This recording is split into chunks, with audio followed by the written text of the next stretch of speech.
Welcome to the LAOT podcast. I am Hamza Khan, and along with Bharati Challa, we will be hosting today's podcast with Professor Ajay Gudavarthy. Today we are going to discuss something that has confused a lot of us. We would have noticed it, but we do not know how to make sense of it. How do we make sense of a populist regime that is increasingly popular among public but is authoritarian at the same time? This is evidenced by a lot of governmental actions. If you see the targeting of political opponents through CBI or ED raids at the time of elections, or if you see the targeting of journalists or comedians who differ in their views from the government, you would notice an increasing tendency towards authoritarianism. Further, there is an exclusionary part to it. A large part of the community, the Muslim community if I would be more specific, is being targeted by today's popular political rhetoric. And yet, despite all of these things, despite these illiberal values, this regime continues to be massively popular. We choose to vote for it every time in the elections. And this is a phenomena that is not restricted to cities or the urban elite. The support for this regime cuts across geographical boundaries, it cuts across castes and religions and communities. How do we explain this popular support for a regime that might be perceived as going against everything the constitution would have stood for? In today's discussion, we would be discussing these things with Professor Ajay Gudavarthy. So just to reframe Hamza's question, the big question is this: how can a supposedly democratic government that shuts down so many voices and excludes so many continuously and repeatedly garner support from people, and not just support, but people seem to love it with a passion that's usually reserved for gurus and the like. So that's the puzzling predicament we find ourselves in.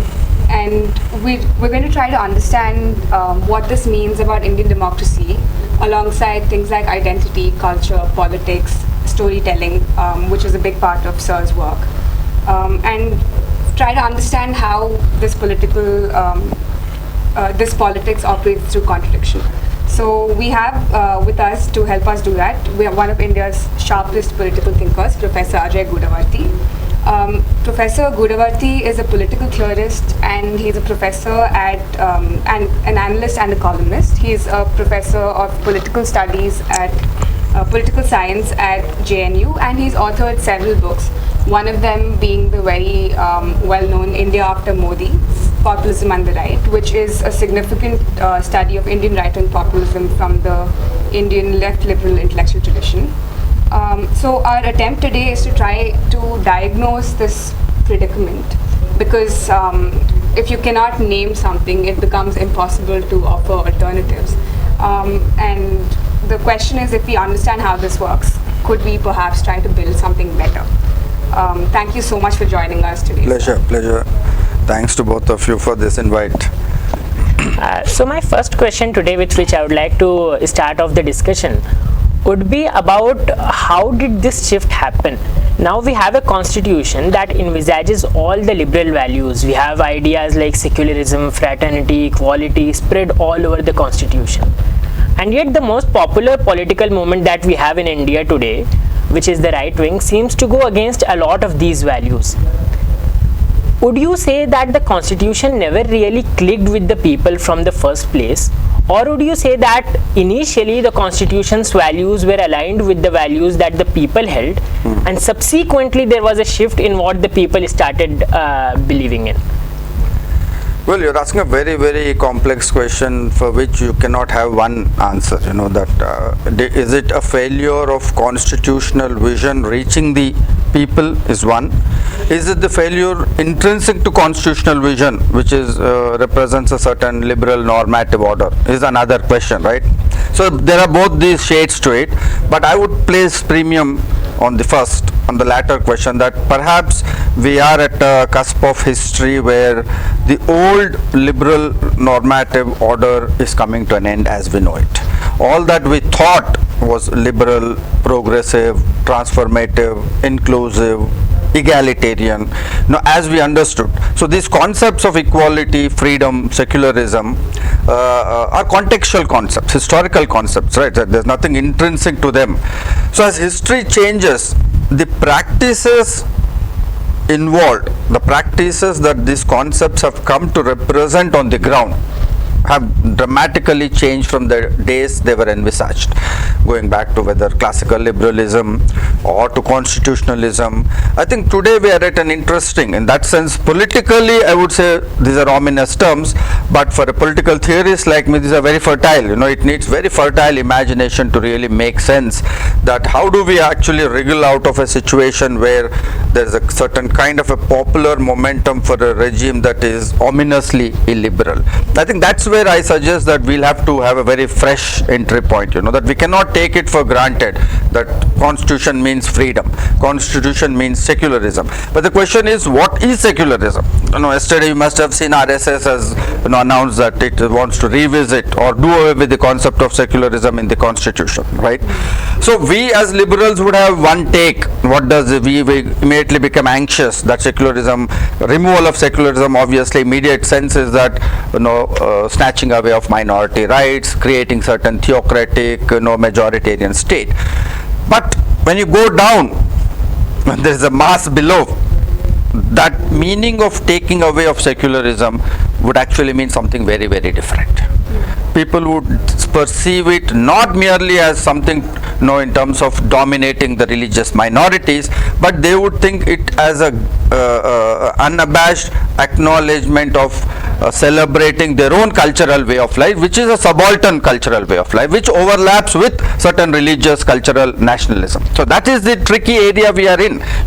My problem with left liberals, the secular scholars, professional social scientists is that they are unable to catch this transformation that happens on the ground. So when you keep bombarding secularism, we need secularism, the way it is received by people on the ground is that you have an elitist gaze towards their way of life, which is religious, which is cultural, which is local, which is territorially located, which is very provincial. Yeah. So when you say you are not secular enough, you are not cosmopolitan enough, that comes with a class gaze onto the local. So that's the tricky part which we struggle to understand, that why an illiberal regime then gets a mass consent, because people are receiving it in very positive terms. So what is the language of counterculture do we have to explain to majority of people that what they think is a sense of belonging has this majoritarian tinge, and what does that majoritarian eventually do to their own way of life? These are the complex nuances that we'll have to find a way, which is not easy, right?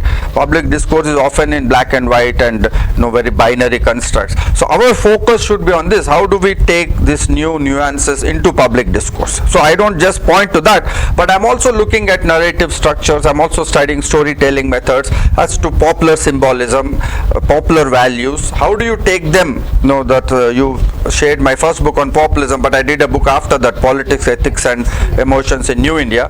My attempt, after understanding what right-wing populism does, is to see how do we decode it in mass culture and how do we build a counterculture. Yeah. Both are my concerns. Yeah. Just pulling at that before we go on to the counterculture itself,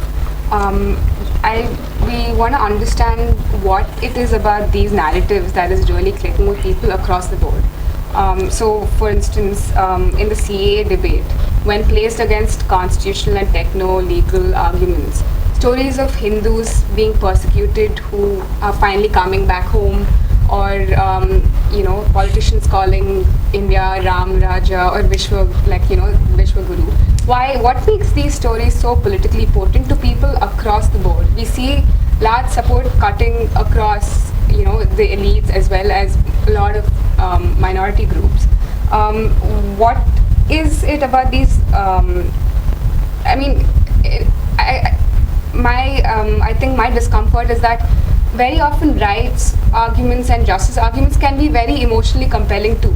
So what is it about these particular ones, and also this void that you have mentioned? What is it about the current society and current system that's creating this feeling of wanting this sense of belonging, and how is the current narrative filling that?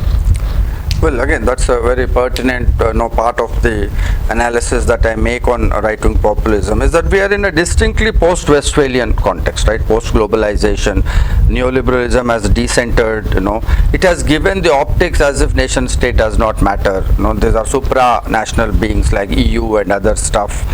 Therefore, people are now looking at what this has done over a period of time is not merely, we have only studied institutionally, these are displaced institutions. We have studied in terms of sovereignty, that what does it do to sovereignty of nation states. We have arrived at global south. But my argument is more on the cultural sociology front, that what this has done over a period of time is that it has displaced human self-worth. For human beings to live lives with civility, they need a sense of self-worth. They need a sense of recognition, and that recognition comes from a sense of continuity with certain cultural codes, civilizational ethics, intersubjective interactions. All this matters. What globalization, neoliberalism have done over a period of time is they have disturbed these codes. So people are struggling to make sense of their worth. For instance, neoliberalism it says that sky is the limit for your growth. So what is the marker where we can tell each other that yes, I have arrived, or I draw the respect of my peers, or I have equal sense of participatory parity in a public life. So all these traditional markers around which liberal normativity, around which institutions have been built, are terribly disturbed. So people are relooking in terms of their moral worth. If you look at relations, friends, you can see this disturbed sociality all around us. People do not know how to fix the markers. Even even if you have made a lot of money today, people don't think they've arrived. They still look forward. There's always this, what Lacan would say, a deep sense of lack. I think what the new context does is to provide a deep sense of lack, a deep sense of uncertainty, and a deep sense of confusion about your own sense of recognition. That lack of sense of dignity is a very depraving sense for human beings. All critical theory would tell you that not just material being, but there is a emotional, cognitive being in human beings where recognition is as important as material. You need to be self-assured of who you are. That's why you have institutions of family, community, religion and caste. Once that is disturbed, that's what you're seeing in the subjective dimension of collectives. That can fly in whatever direction, and right-wing populists have been successful in harnessing this sense. Centrist parties, liberal parties, even Marxists have singularly failed to have any appeal to this underlying urge, this underlying feeling of sense of humiliation, sense of deep uncertainty of human worth. Right wing, that's itself a big question, that how is that right wing uncivility is able to find a resonance with this kind of lack of sense of moral worth is a big epistemic question in itself. I think I would have a follow-up question on that with a very recent thing that has happened. It's all over the news. Zohran Mamdani has won the primal debate for the New York City mayorship. His pitch and his entire story was based on something that one would consider as centrist or left centrist, as opposed to any appeal to any community or sense of belonging. His opponent could affiliate more with the people of New York City. He could address them as a white man, as a man who was native to the place. But Zohran was a person who was an outsider, and yet on issues such as living wages and freezing rents, he managed to get popular support. So how do you explain that's precisely the reason why that became such a big news, right? Otherwise, routinely we have New York mayoral elections, but it never becomes a big news. One of the reasons is because it does come across as an aberration to the current mood, right? That's happened in Bolivia too. You suddenly have a left, that happened in Brazil. Lula comes back to power. So these aberrations do exist. It's not the case that we have completely lost. Therefore, even during my talk, I said it's not that constitutional visions have been completely eradicated or they have completely been, gone into oblivion. But the point is that the momentum of the mood there's definitely a swing towards the right. So these are welcome things that one needs to observe them closely just to see where do they come from. Of course, I mean, it can also be the other way around, that these movements themselves are such aberrations that they don't actually tell you much about the momentum, because Trump being what he is, the multiple factors play into this contextual thing. But does it inform us that this is actually a big counter move? Like in Indian context, 2024 elections, opposition did fight around reservations and Samvidhan Bachao and constitutional thing. They did fairly well, not as well as they, but that does not take away the question, the larger question, that do the language of rights and constitutional vision have the same effective emotional appeal, moral efficacy as the right-wing language of religion, civilization, community, culture, caste have, locality, neighborhood have? That's the bigger epistemic question that we need to address. Now, if you are just lost in this seesaw of certain events, then perhaps we will miss wood for the trees. The bigger question is that in the long run, when we have to fight this kind of illiberalism, how do we fight that illiberalism without making it elitist? That's the whole question. The problem with current critiques of illiberality, current constitutional visions, current secular voices, is that they overlap with certain class positionality. They overlap with certain kind of cultural elitism. That's my problem. And so how do we disentangle them? How do we still make societies more cosmopolitan without that being from a class vantage? What does that even mean?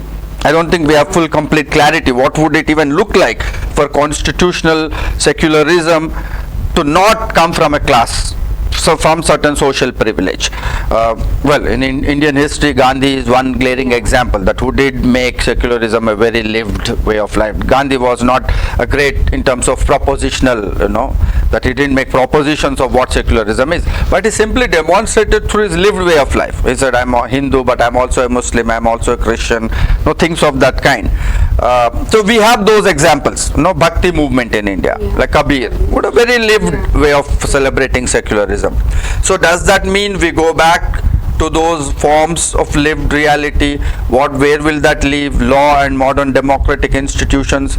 These are again very, very complex questions, because given the kind of inegalitarianism, incivility that exists, I don't even want to take the post-colonial kind of abject critique of law and modern institutions. I'm not a critique of, I don't reject modern institutions and law the way many post-colonials do, or many communitarians do. So I'm not, because I think I don't fully trust the Indian stroke Hindu stroke religious public sphere in India. It is deeply prejudicial.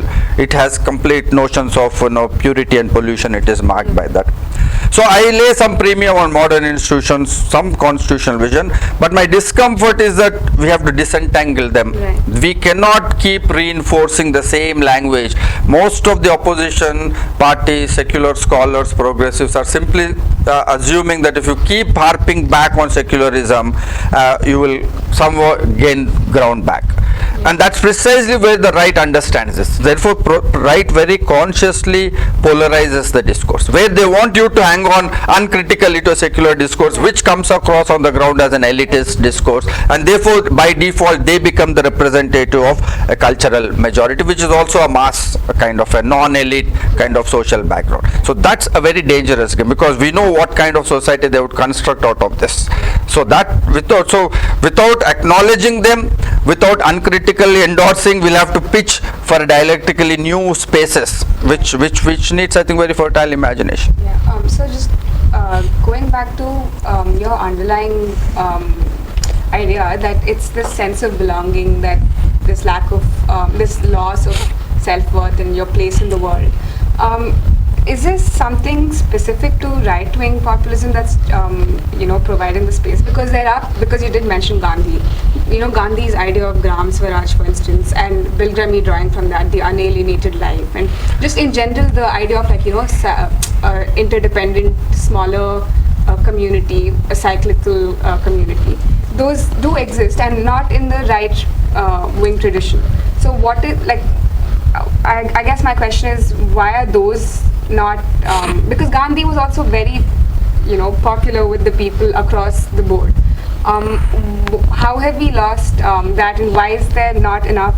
Why is that not compelling to people anymore? Well, that's a very good question, I would say, but that's the whole point, right? That how do we gauge that in retrospect?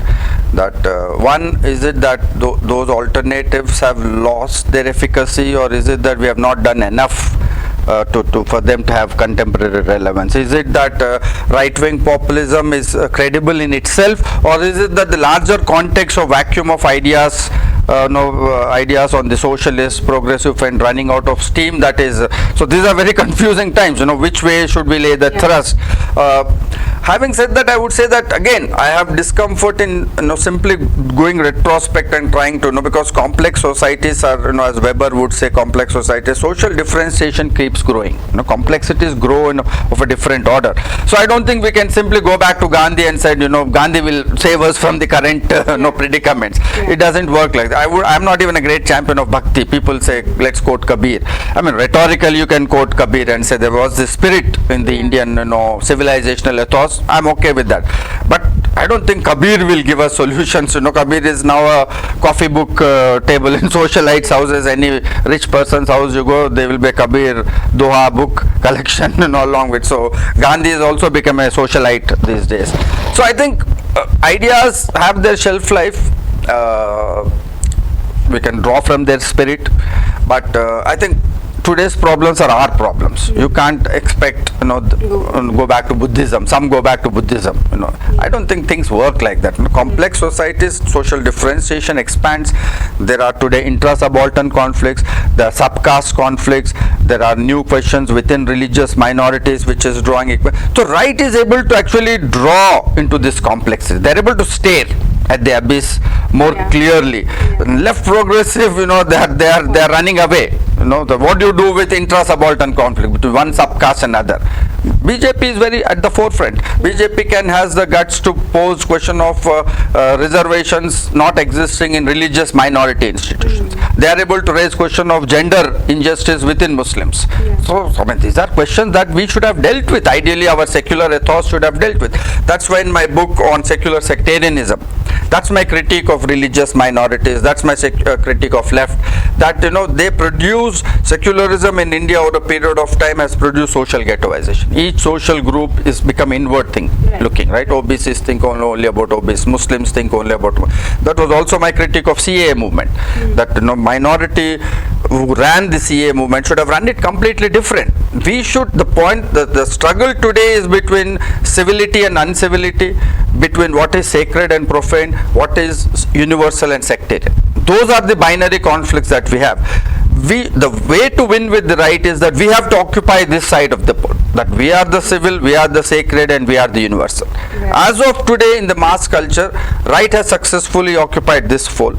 By default, we become sectarian, we become uncivil, and we become profane. Right? So in that my book on secular sectarianism then calls out that the religious minority politics are simply not up to the mark. They're not catching up with the time.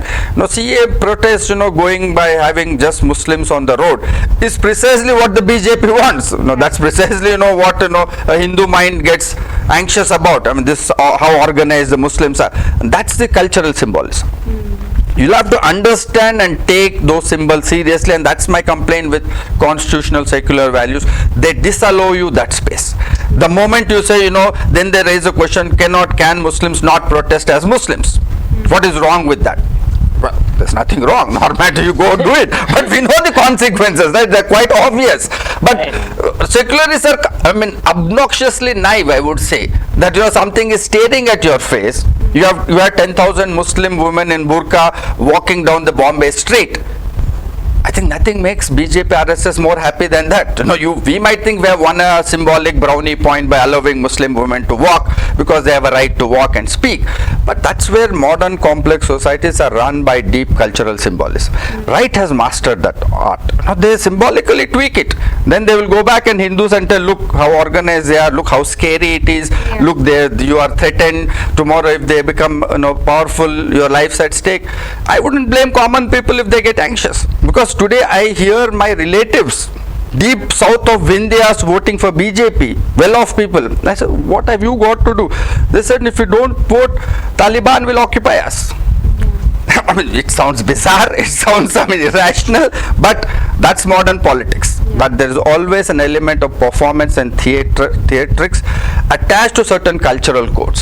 See, that cultural construction of what is that, what do they mean by Taliban and what do they mean BJP, it's not simply Taliban and BJP. There are a lot of other codes, they go into their understanding of what is that happening. So this notion of appeasement. So one has to be, if we have to play in terms of popular politics as democratic politics, we don't have to accept them, but we have to be sensitive to those codes. So accepting is majoritarianism. By being sensitive and attempting to re-signify is what a progressive politics of our time should do. I don't think secular progressive scholars are making this necessary distinction. For them, even acknowledging to re-signify is playing into the book of the right wing. So there I have, a lot of back and forth arguments with many other scholars in India who think that some of them would see this my method of proposition as some kind of buying into the BJP's cultural repertoire. I don't think that's buying. I feel that's an internal reworking of how we can provide it, because today is an era where we have to play politics in the popular domain. It's not sufficient we talk among ourselves. This podcast I can say secularism, I need constitutionalism. There's nothing that one loses. And you can sit comfortable in this AC room. Of course, you guys have no AC here, but in this comfortable room with a nice Starbucks coffee, we can always vouch for these things. But we are past that time. We have to now lose our own, we have to declassify ourselves to understand the popular rhetoric.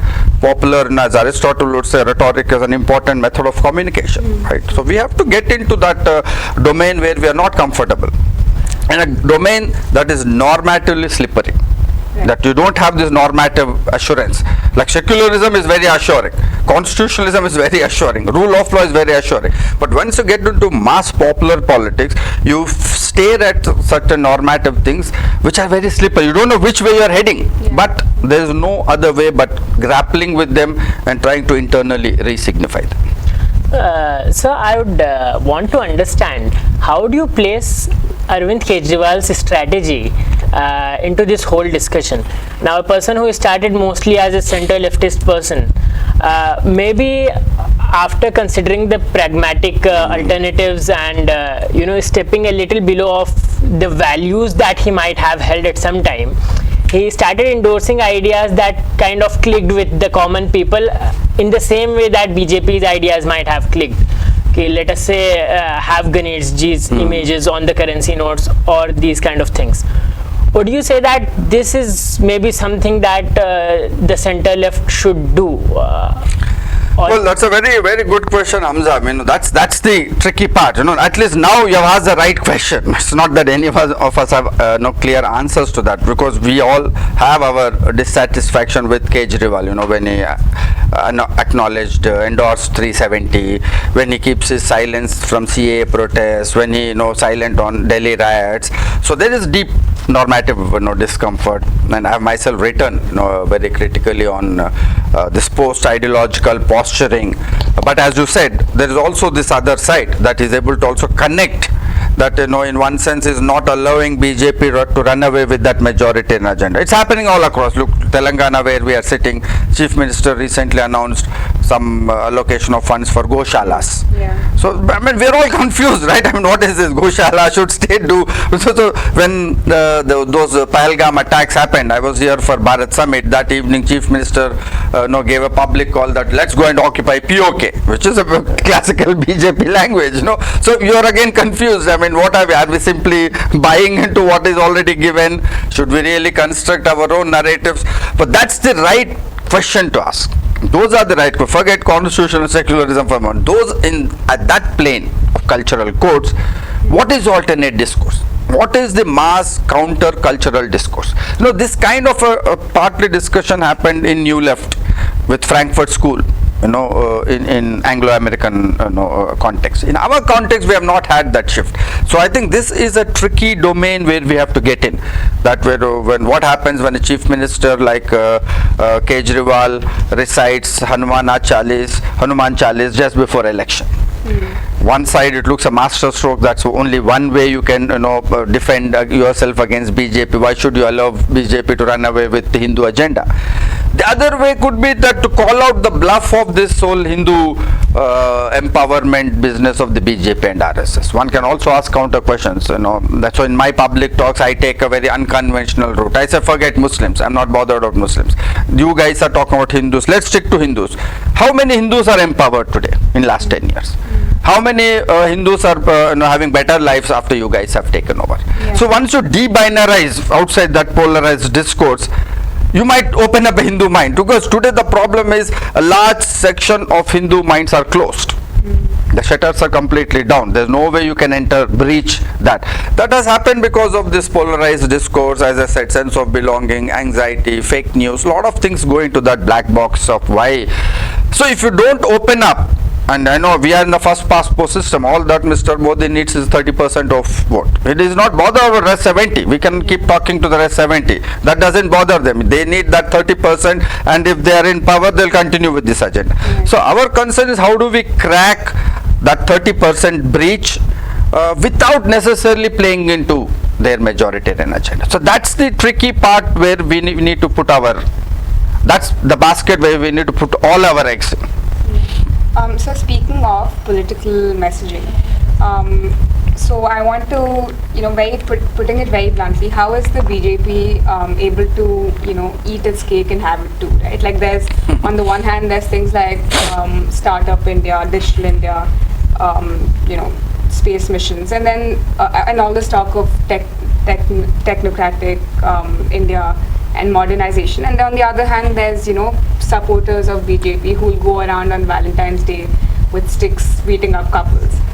For most people, it should, on the face of it, seem like two poles of a spectrum. But somehow it seems to work and, in fact, even help the BJP, right? So, I mean, I guess, is it that the contradiction isn't even being perceived as one in the first place, or that people are willing to ignore it or even support it? And yeah, what is it about this? So that's again that question is at the heart of my book on politics, ethics, and motion. That's the book. That's the question I pick up in that book. That how do you explain this explicitly self-contradictory propositions, agendas that BJP and RSS follow, but precisely because, and I would make your question deeper and say, precisely because they are self-contradictory, they look more authentic.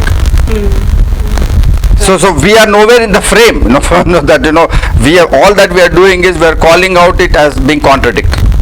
We are calling it at being inconsistent. But the fact that it is authentic because it's inconsistent. Right. Like Trump, it's not just BJP. Look at Trump. Trump goes and bombs Iran and then says that I need Nobel Peace Prize. I mean, ridiculous at the face of it, right? Yeah. Then he says, I'm ready to negotiate. I mean, you're bombing someone and then you behave as if you're neutral and you're going to negotiate between Israel and Iran. It makes absolutely no rational sense. But of course, there is something to it that's working then, right? That, obviously in the frame in which we are framing that question is not the way many people are framing it. Obviously for most, therefore it does not look as ridiculous as it looks to some of us. That's where I draw on Andrew Sayers' work on lay normativity. Even Gramscian notion of common sense, where Gramsci and then Sayers argue that the essence of common sense is that it's inconsistent. It has only, it often has contextual negotiation.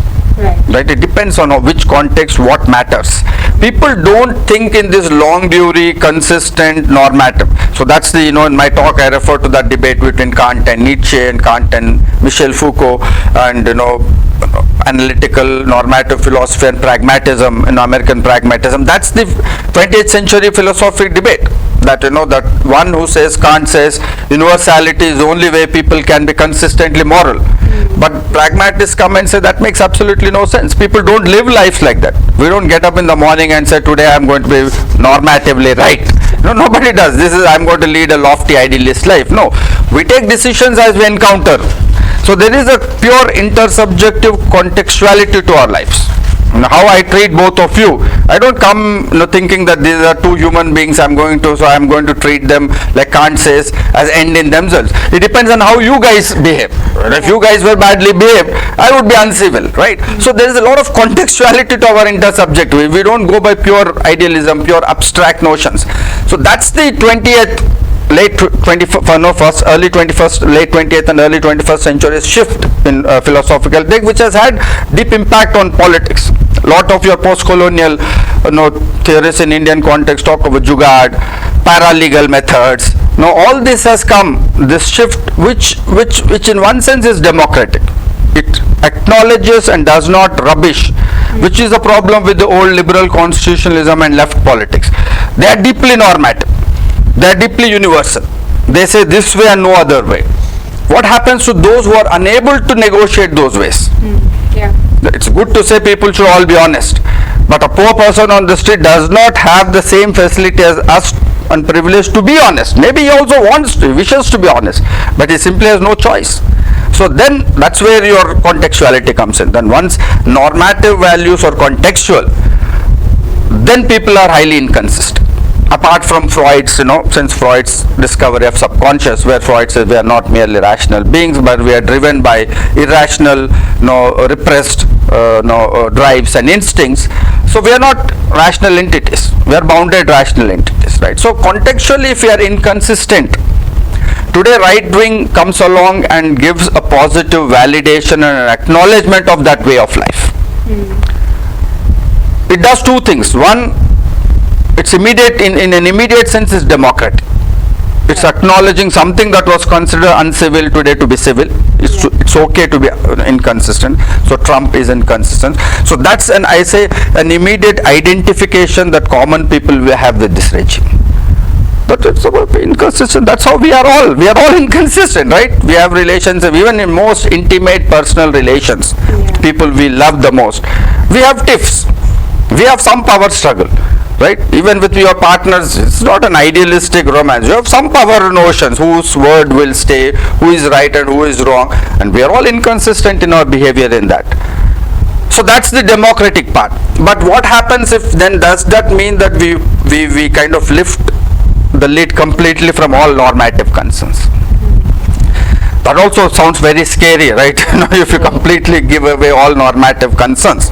So normative concerns, therefore, are necessary in any collective way of life. No collective way of life, no society will be possible if there are absolutely no norms. So that's the new struggle I think we are having collectively in societies, that where do we draw the new fault line? That as we acknowledge more and more variation in people's ways of life, we acknowledge more inconsistently, more irrationalities, more kinds of contextual behavior. Then what role do norms have? So that's it's something that I'm not clear. But one way to argue would be that I think those contextual inconsistencies themselves have certain norms. They're not normless. Could you explain what you mean? For instance, give you one example. The people who are like Delhi, if you watch any riots, people who claim to be communal, who might rhetorically dislike Muslims, are also the Hindus who protect their neighbors who are Muslims. It's very strange. They never go and kill their neighbors. It's the killing and the violence always happens outsiders. Therefore, all riots, if you read riot ethnography, all riots are people who come from out. Neighbors don't turn against each other, because neighbors realize deeply that they're interdependent. Neighbors have memories of a Muslim neighbor who helped them in some context. So you cannot, at an abstract level you hate Muslim, but in the concrete your best friend is your neighbor who is a Muslim. So I think this is an inconsistency of life condition. Right. So if you go just by his rhetoric, you will brand him communal. You will say this is the end of the story, this guy has become communal. No, but communalism doesn't work like that. He might rhetorically, he might work that way. But when it comes to concrete, it is the same, by God, who might even chance his life to protect his neighbor who is a Muslim. How do you explain this morally inconsistent position? So those are the inconsistencies. I think what secularism, constitutionalism have done is they've put a lid and put a strong rules. But lot of it, lot of social behavior, sociology of everyday life goes unobserved in this kinds of abstract reasoning. So I think my concern would be that we'll have to reconstruct from the everyday sociology, Right. So when I talk about that book on politics and ethics, I talk of everyday ethics. Everyday ethics which are inconsistent. Yeah. How do we mobilize them? How do we acknowledge them for progressive left traditions where you don't completely lose hope? And or you don't expect them. That's the old Gramscian formulation of distinction between common sense and good sense. Good sense, he thought, was something that is more consistent, more critical, more knowledgeable. Well, that again is quite elitist, right, in its own way. Not everybody is going to get a chance to come to Nalsar and study with Agni. So I am prepared to talk of people who don't attend Nalsar and yet can be very good human beings and very knowledgeable. Right. So I think before we conclude, I would want to ask about a few specific states that seem to have successfully countered the widely popular right-wing agenda in India till now, at least. Let's take Kerala for example, or Tamil Nadu, or partially even West Bengal. How have these states managed to successfully counter the agenda of the right wing or the narrative that the right wing had? Did these people have a counter narrative of their own that resonated with the people more? Or is it just that the right wing has not yet come there and it's only a matter of time that the right wing narrative flows down to them? Yes, the last one. That's how I see it, that it's only a matter of time that right reaches these places. So you it's a more a temporal gap. I don't think any of these places have sufficient countercultural narratives. So Kerala has a very long tradition. It's more about demographics. It's more about organizational heft of CPM. Similarly in Tamil Nadu and West Bengal.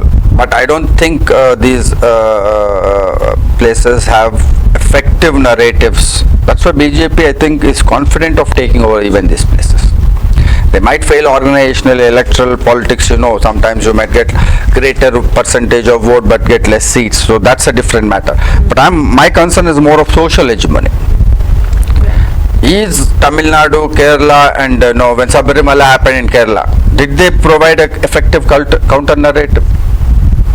When BJP walks into Tamil Nadu and tries to talk about Sanskrit, does Tamil Nadu provide? When it goes to West Bengal, talks about infiltrators, talks about is there an effective counter narrative? So I think cultural is where I think the premium has to be laid on the question of culture. Yeah. And most political parties are at the weakest when it comes to culture, because they have been socialized into thinking that secularism and caste are our two best bets to kind of but my understanding is that's a very weak defense. It will work to some extent, like caste census will provide some breaks, the constitution will provide like a speed breaker, you can provide small hurdles, can definitely. 2024 is one case, reservation, Samvidhan, people might pull back. But if you want to seize the momentum from the right, that has to happen by providing an effective cultural counter narrative which speaks in all these registers to provide a very strong process of delegitimization of the right. That my complaint with the left, socialist, centrist Congress parties and regional parties is I don't think they have found that heft to do that. They are actually scared of doing that. They don't know how to touch BJP on. That's why BJP gets away with murder.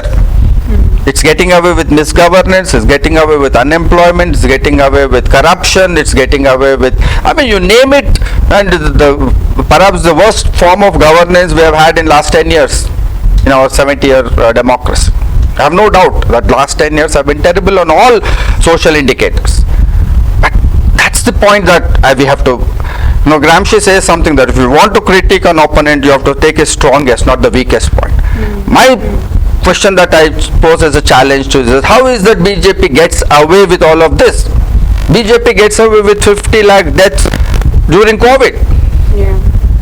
All-time 50-year high unemployment. Economic indicators, economists are saying that BJP is claiming 6%, but we're actually growing at 1.6%.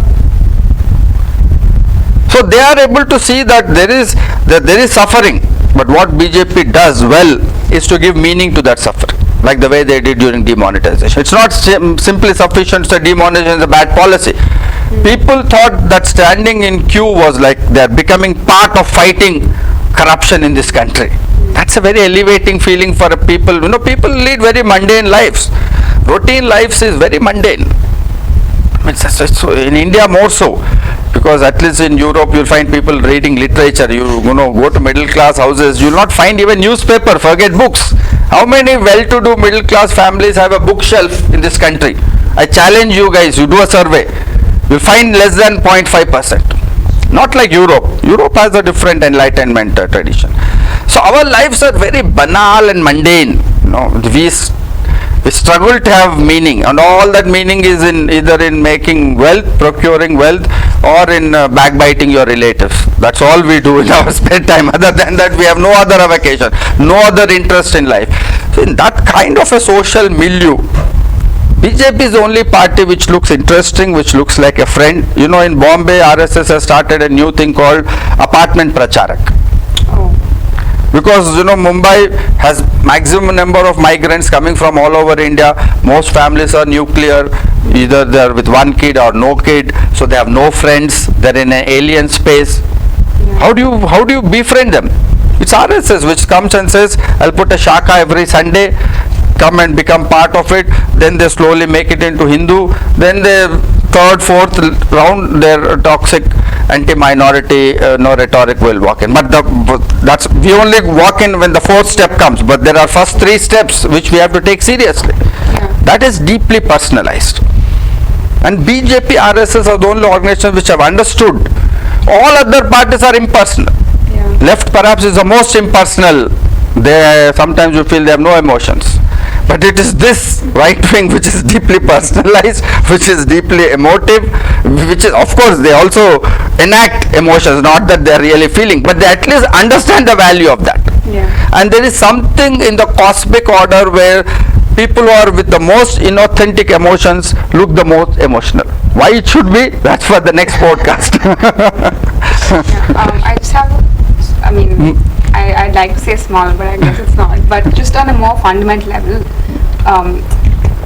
pulling on what you're saying, how do you think, forget parties, forget the right or the left, how do we cultivate forms of political lives and inner lives which don't perpetuate this alienation, which is creating that void, that sense of want of belonging? Or how do you cultivate these forms of life where you're able to tell a new story, and this does not necessarily have to come through political messaging, right? Just on a more ground level in our schools, in our universities, for example, or even in daily conversation. How do you see a patient counterculture emerging?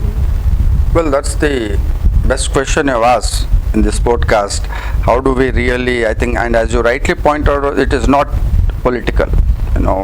We have, I think, laid too much of premium on political. Personal is political, everything is political, and political has certain tenor and tenos, to how we. Well, there's a lot that happens in the sociology of everyday life, and all good thinkers, even in the past, and again, Gandhi comes back to my mind, who was very, very conscious of what, and that's what also right wing does. Right does not enter only through the political. One of the methods, I speak to even RSS friends very regularly. One of the pracharaks told me a very interesting story. He said, sir, the new areas where we enter, we don't enter political. What RSS tells us is that just allow Hindu rituals to play out. Just organize bhajans, organize, just let anybody organize. There's no problem. And their understanding is as long as Hindu ritualistic religiosity grows, that's our growth. That is the understanding we need. You see, political in India has a very sectarian, this professionalized, you have to be organized, you have to have a political, but look at RSS understanding. They convert the social and the cultural into the political. We do our politics without the social and the culture. So your question is precisely that, to have a good counter narrative, we will have to begin in all these fronts, from neighborhoods to schools to everyday life interactions. We need all these planes need to be informed. Today, if you look at youth, the issues that matter for them is anomie, loneliness, boredom. These are their problems. how do you address? I mean, these are culturally produced, traits. These are not individual traits, and this anomy can go whichever way. It can become nihilistic in the right-wing way. It can also become highly transformative and explosive in the left progressive way. So which way it goes, it depends on how we signify those practices. So the first takeaway from your question, therefore, would be that we need to see all these domains as domains that are relevant. They're not political, but they're relevant for politics. You'll have to begin with common school systems in India. If you are serious, this is my advice. It has been for whichever political party seeks my advice. I say you'll have to take common school system where rich, poor, that's where India should have begun. A common school system where upper caste, lower caste, rich, poor, all those living like the American neighborhood schooling system. That's a huge socialization point of view. You need to then look at your neighborhoods, look at the nature of neighborhoods we're living in. I mean, I live in Delhi, unbearable nature of conflicts. I just wrote a piece, though you guys should look up on the scroll, that on nature of neighborhood in India. That's in cities we're continuously facing this conflict of neighborly. We don't take that seriously. Which is organization which takes that seriously? It's the RSS. So there are reasons why the RSS is growing. It's not just manipulation, fake news and all this. This is just a small part. It is, therefore I've consistently written, it is not even Islamophobia. This is again a secularist easy way. RSS Islamophobia hai, they will grow. No, that's a bunkum, that argument. It's a very small part. Islamophobia, yes, but it's a very, very insignificant part. RSS has this extensive reach through a very lived understanding of social reality. So they get into your neighborhoods, they even get into families. RSS today settles family disputes. I know examples of in my friends where what happens in our old age. So there is a lived reality to the age, right? There are people whose spouses have passed away, the children are abroad, the man is living alone. It is the RSS pracharak who will come and stay with you. So that primordial idea of what Sudhir Kakar calls primordial trust. How RSS come to this? Some believe it is a civilizational understanding, some would think it is just a manufactured, manipulative, or whatever that might be, that one can discuss separately. But their understanding is this: humanitarian. Look at their methods where they are present. When there is a disaster, RSS pracharak is there. When there is a personal crisis, RSS pracharak is there. In Bihar, I know where they donate, they come. If your family member needs blood, they come, donate blood and leave. So I mean, this lateral spread of trust, they know how to do it. It's unfortunate that their politics are toxic. If only they had a more positive, inclusive agenda, I would have been the first one to join them. Because given their cultural understanding, it's tragic for India that an organization which has a deep civilizational cultural understanding is toxic. Those who are better meaning, more inclusive, are very shallow in terms of just constitutional legal language. It is this Greek tragedy we need to get out of, and I'm hoping India is creative enough to pull itself out. Unlike Turkey and other nations, I'm very hopeful that India has enough cultural resources to pull us out and then combine this in a new way, where you have this lived to a more progressive ethos. If that is done, then that's the true Indian Vishwaguru model we can really eventually present, not this one. Thank you, sir. I think that's one of the most interesting podcasts till now we have had on LAOT. And we had a few questions, and I think the majority of questions that we asked were nowhere related to what we had thought we would be discussing. All of this is off script. Off script, that's what we need now. We today need no scripts. We need to be original. That's where we will understand Indian reality. Thanks a lot for joining us today. Good. Thanks to both of you. Thank you, sir. Thank you, sir. Okay. Good, but you guys are catching up very fast.